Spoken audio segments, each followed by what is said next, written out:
You know, Demetrious, I think it's important to talk about first how you're feeling right now, knowing that there's a potential you could go back to prison after they've already granted you an early release. You know, how does that weigh on your mind? Well, at first it was fear filled, man. That's what I learned. Everything in life based on fear. So fear was like taking over right at that moment. I got the phone call.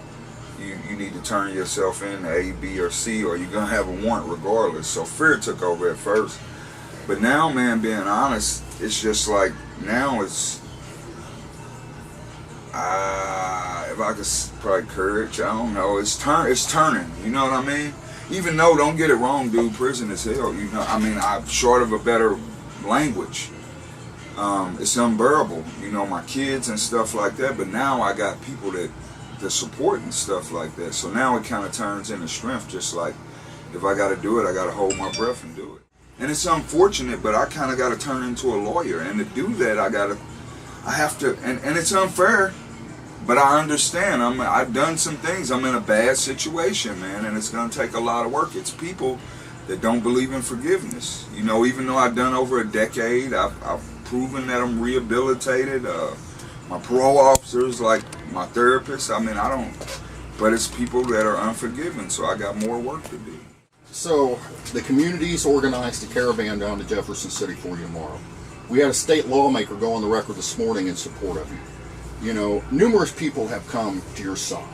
How does it make you feel that you do have a lot of support in the community? A lot of people have your back on this thing.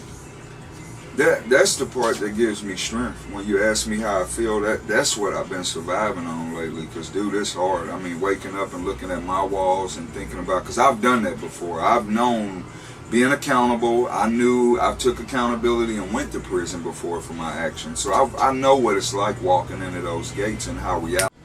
Can you see anything positive about your case coming out like this and the media attention that's been drawn to it in the past few weeks?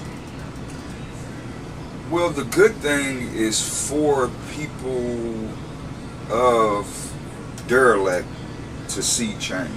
That's cool, dude. I told them kids at Rockbridge last week, if one of you's change, for me being out here for just a week or 2 weeks and I got to go do whatever, and it's down a little lower than the numbers have been because I got good time, I've been good. So it's probably 7 years or so. I said it's worth it.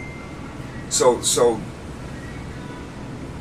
that's where the payoff comes. That's where the payoff comes. If it bees, man, if I have to go and this, and it's brought an awareness to righteousness for the people who don't have a voice.